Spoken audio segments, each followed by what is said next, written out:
গতকালই school service কমিশনের তরফ থেকে অযোগ্যদের তালিকা প্রকাশ করা হয় ওয়েবসাইটে। ফের মামলার জটে এসএসসি নয়া নিয়োগ পরীক্ষা। কারণ আপনারা জানেন গতকাল জোড়া তালিকা প্রকাশ এসএসসির।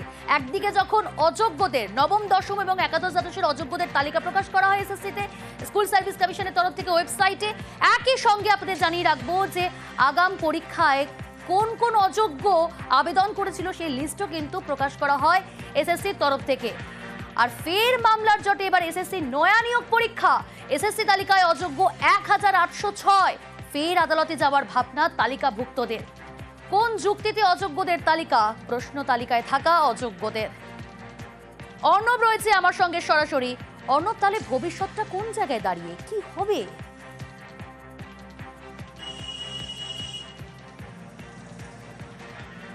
দেখো, এখনো পর্যন্ত এই এসএসসির যে যাবতীয় জটিলতা তার নজরদারি রয়েছে, তা সুপারভিশনে রয়েছে সুপ্রিম কোর্টের, এবং সুপ্রিম কোর্টের বিচারপতি সঞ্জয় কুমারের বেঞ্চের সর্বশেষ যে পর্যবেক্ষণ তাতে পরীক্ষা হবেই, এবং সেই পরীক্ষা 7 সেপ্টেম্বর এবং 14 সেপ্টেম্বর ইতিমধ্যে নির্ধারিত। কিন্তু গতকাল সুপ্রিম কোর্টের আদেশ অনুযায়ী যে অযোগ্যদের তালিকা বা দাগিদের তালিকা প্রকাশিত হয়েছে, সেখানেই যারা নাম দেখেছেন সেখানে অযোগ্য হিসেবে নিজেদের নাম, তাদেরই একটা বড় অংশ ফের আদালতে দ্বারস্থ হওয়া বা হাইকোর্টে যাওয়ার কথা জানিয়েছে। এবং তাদের যে যুক্তি, সেই যুক্তি হচ্ছে কয়েক সপ্তাহ আগেও যখন তারা স্কুল সার্ভিস কমিশনের এই নতুন পরীক্ষার জন্য ফর্ম ফিল আপ করে তাদের অ্যাডমিট কার্ড দেওয়া হয়, তখনও তারা দাগি ছিলেন না। কি এমন পরিস্থিতি হলো গত কয়েক সপ্তাহের মধ্যে তারা পরীক্ষার অ্যাডমিট কার্ড দিয়ে পরীক্ষায় প্রস্তুতি নিচ্ছিলেন, 7 তারিখে বা 14 তারিখে পরীক্ষা বসবেন, তাদের নাম এই তালিকায় উঠে গেল। তাহলে এই কয়েক সপ্তাহের মধ্যে এসএসসির কোনো একটা পর্যবেক্ষণ বা তাদের কোনো একটা স্ক্যানিং বা কিছু একটা ছিল যে কারণের জন্য তাদের এইভাবে দাগি চিহ্নিত করা হলো, সেই বিষয়টার জন্যই এবার ব্যাখ্যা আছে কলকাতা হাইকোর্টে তারা যেতে চলেছেন বলেই খবর। এবং এক্ষেত্রে তারা চাইছেন তাদের যেহেতু অ্যাডমিট কার্ড দেওয়া হয়েছে, কাজেই এই পরীক্ষা তাদের বসতে দেওয়া হোক বলে তারা সম্ভবত আবেদন করতে চলেছেন। বিচারপতি সৌগত ভট্টাচার্যের বেঞ্চে এই মামলা দৃষ্টি আকর্ষণ করে বিষয়টি আনা হতে পারে বলে আমরা সূত্র মারফত জানতে পারছি। তবে যেহেতু সুপ্রিম কোর্টের নজরদারিতে পুরো বিষয়টা চলছে এবং সুপ্রিম কোর্ট 7 দিনের সময়সীমা দিয়েছিল বৃহস্পতিবার, সেই 7 দিনের সময়সীমা করার আগেই শনিবার দিনই এই তালিকা প্রকাশিত হয়েছে। কাজেই এর আগে বিচারপতি সৌগত ভট্টাচার্য হাইকোর্টে যিনি বিচারপতি রয়েছেন, তিনি বারবার বলেছেন সুপ্রিম কোর্টের নির্দেশ বা পর্যবেক্ষণে তিনি ইন্টারপ্রিটেশন করবেন না, অর্থাৎ সুপ্রিম কোর্টের নির্দেশকে তিনি ব্যাখ্যা করে দেওয়ার জন্য অ্যাজ এ লোয়ার আর কি হাইকোর্ট হিসাবে রয়েছেন, এক্ষেত্রে একক বেঞ্চ করবেন না।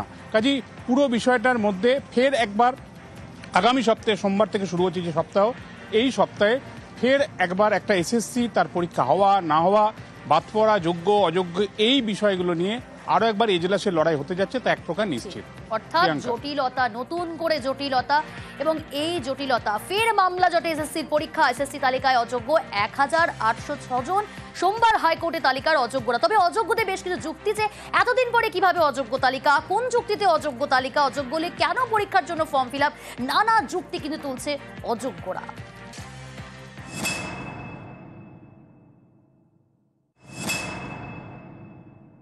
আমাদের অ্যাপ্লিকেশন গ্রহণ করেছিল কোর্টের অর্ডারেই, এবং আমাদের অ্যাডমিটও ইস্যু হয়েছিল। আজকে কোন মন্ত্র বলে হঠাৎ আমাদেরকে টেন্টেড করে আমাদের অ্যাডমিটটাকে ক্যান্সেল করালো এবং আজকে আবার তালিকায় উঠালো। আমরা আবার কোর্টের কাছে যাব বা কমিশনের সাথেও সাক্ষাতে কথা বলবো, আমরা কারণ দর্শাবো যে কী কারণে আমাদের তালিকায় নাম আসলো।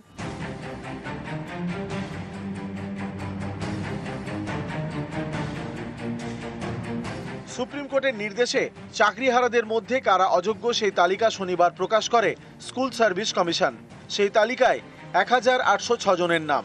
এদের অনেকেই নানা প্রশ্ন তুলে মামলা করার হুঁশিয়ারি দিচ্ছেন। তাদের প্রশ্ন, অযোগ্য হলে কেন পরীক্ষায় বসার জন্য ফর্ম ফিল আপ করতে দেওয়া হলো? কেন অ্যাডমিট কার্ড ইস্যু করা হলো? আমাদের অ্যাপ্লিকেশন গ্রহণ করেছিল কোর্টের অর্ডারেই, এবং আমাদের অ্যাডমিটও ইস্যু হয়েছিল। আজকে কোন মন্ত্র বলে হঠাৎ আমাদেরকে টেন্টেড করে আমাদের অ্যাডমিটটাকে ক্যান্সেল করালো এবং আজকে আবার তালিকায় উঠালো। আমরা আবার কোর্টের কাছে যাব বা কমিশনের সাথেও সাক্ষাতে কথা বলবো, আমরা কারণ দর্শাবো যে কী কারণে আমাদের তালিকায় নাম আসলো। যদি টেন্টেটিভ হই তাহলে আমাকে কেন ফর্ম ফিল আপ করার সুযোগ দেওয়া হলো? আমার অ্যাডমিট কার্ড কেন এলো? আমি হাইকোর্টে আবার নতুনভাবে কেস ফাইল করছি। দেখা যাক বিচারে, আশা করি সঠিক তথ্যটাই উঠে আসবে।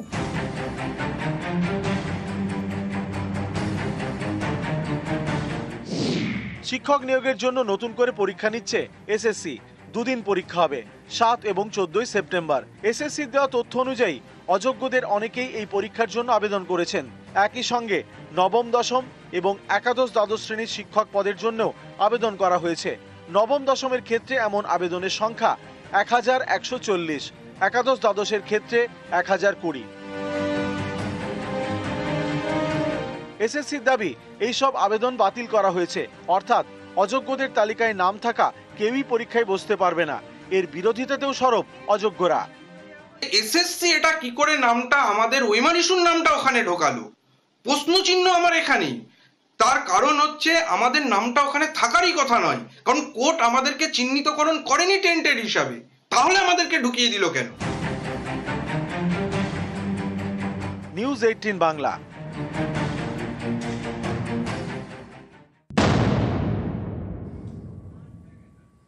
এই যে গতকালই এসএসসির তরফ থেকে অযোগ্য তালিকা প্রকাশ করা হলো ওয়েবসাইটে, সেই অযোগ্য তালিকায় কাউন্সিলর নেতার নাম, অযোগ্য তালিকায় কাউন্সিলর নেতার নামও রয়েছে। পানিহাটির তৃণমূল বিধায়কের ছেলের বউয়ের নামও তালিকায়। এসএসসি তালিকায় নাম তৃণমূল বিধায়কের ছেলের বউ শম্পা ঘোষের।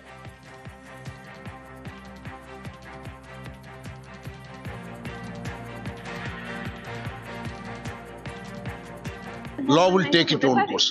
কে হতে পারে কে হতে পারে না, আইন তো চলছে সুপ্রিম কোর্ট, হাইকোর্টে।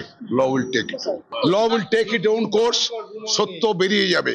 নাম যখন বেরিয়েছে শম্পা ঘোষের, আমি এইটুকু বলতে পারি সবটাই হাইকোর্ট সুপ্রিম কোর্টে চলছে। আইন আদালতে বিচার করে সত্য এবং মিথ্যা দুটোই করে। তালিকায় রাজপুর সোনারপুরের তৃণমূল কাউন্সিলরের নাম, তালিকায় নাম 18 নম্বর ওয়ার্ডের কাউন্সিলর কুহেলি ঘোষের। 2022 সালের ডিসেম্বর মাসে প্রথম একটা তালিকা বেরোয়, সেখানে আমার নাম ছিল। আমি চাকরিটা আমার নিজের যোগ্যতায় পেয়েছি এবং সর্বোপরি আমাকে যেটা সিবিআই লিস্ট দিয়েছিল, সেই সিবিআইকে আমার চ্যালেঞ্জ করা ছিল যে আমার যদি কোনো জায়গায় আমার অসঙ্গতি প্রমাণ করতে পারে সেটা যেন তারা দেখায়। যদি টেন্টেটিভ হই তাহলে আমাকে কেন ফর্ম ফিল আপ করার সুযোগ দেওয়া হলো, আমার অ্যাডমিট কার্ড কেন এলো। আমি হাইকোর্টে আবার নতুনভাবে কেস ফাইল করছি। দেখা যাক বিচারে, আশা করি সঠিক তথ্যটাই উঠে আসবে।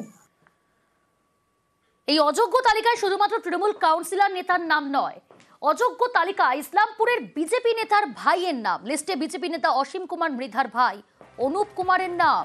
অনুপ কুমারের দাদা জেলা বিজেপির সহ সভাপতি। ইসলামপুরের ধনতলা হাই স্কুলের শিক্ষক ছিলেন অনুপ কুমার।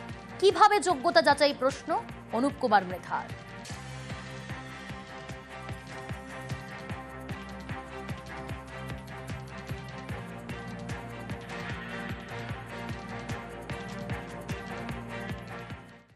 খুবই দুর্ভাগ্যজনক যদি এরকম কথা থাকে। আর আমি একটাই কথা বলি, তৃণমূল না বিজেপিকে চেনে, না সিপিএমকে চেনে, না কংগ্রেস চেনে। ওরা চেনে শুধু টাকাকে। যে টাকা দিবে তাদেরকে ওরা চাকরি দেবে। এদের এখানে কোনো যোগ্যর কোনো এখানে অধিকার নেই। এখানে অযোগ্য তালিকায় বীরভূমের বিজেপি নেতার স্ত্রীর নাম, তালিকায় জেলা বিজেপির কোষাধ্যক্ষ সুরজিৎ সরকারের স্ত্রীর নাম, তালিকায় বিজেপি নেতার স্ত্রী লক্ষ্মী বিশ্বাসের নাম। লক্ষ্মীর শ্বশুর বিশ্ব হিন্দু পরিষদের প্রচারক। লক্ষ্মী রামপুরহাটের কুসুম্বা উচ্চ বিদ্যালয়ের শিক্ষক ছিলেন। তালিকায় স্ত্রীর নাম থাকায় চক্রান্ত বলে তোপ দাগলেন বিজেপি নেতা। বিষয়টা ওরা একদম ঘটালা করে দিয়েছে, রাজনৈতিক কারণে দিয়েছে। নম্বর পেয়েছে, যা বিষয় আছে তাতে নাম আসার কথা নয়, চক্রান্ত হয়েছে।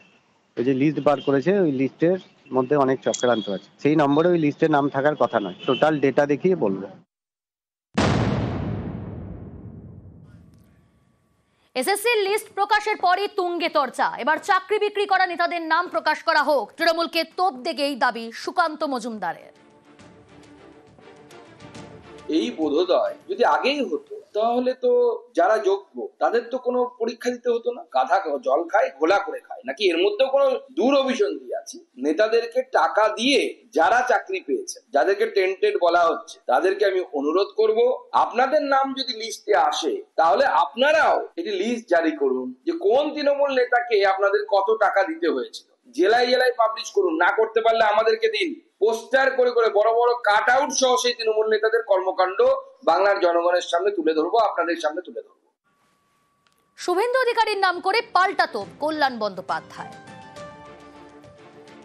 সুকান্ত মজুমদার লিস্ট দেখে দেখে বলে দিই যে বিজেপির কতগুলো লোকের মধ্যে ছিল, শুভেন্দু অধিকারীর কতগুলো লোক ওই লিস্টের মধ্যে রয়েছে পূর্ব মেদিনীপুর, পশ্চিম মেদিনীপুর, বাঁকুড়ায়, সেটা সুকান্ত মজুমদারকে দেখতে বলুন। শুধু তৃণমূল নেতা কেন, বিজেপি নেতা নেতৃত্বের নাম এসেছিল, সব শুভেন্দু অধিকারী ওপাশে করিয়েছিল, দুটো মেদিনীপুর আর বাঁকুড়া, দেখবেন সবচেয়ে বেশি ওইখান থেকে এসছে। দেখুন, রাজনৈতিক কথা বলে বাজার ফাটিয়ে লাভ নেই ভাই।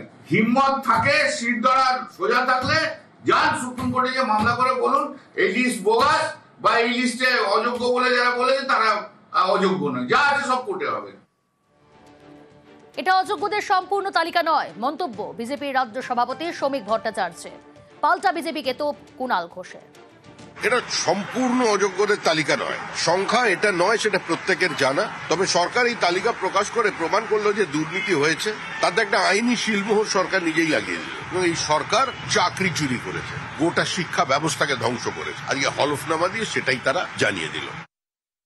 কোথাও না কোথাও কিছু অনিয়ম হয়েছে, সেই কারণেই কয়েকজন জেলে আছেন, কিন্তু তার সঙ্গে রাজনীতি বা দলের কোনো সম্পর্ক নেই।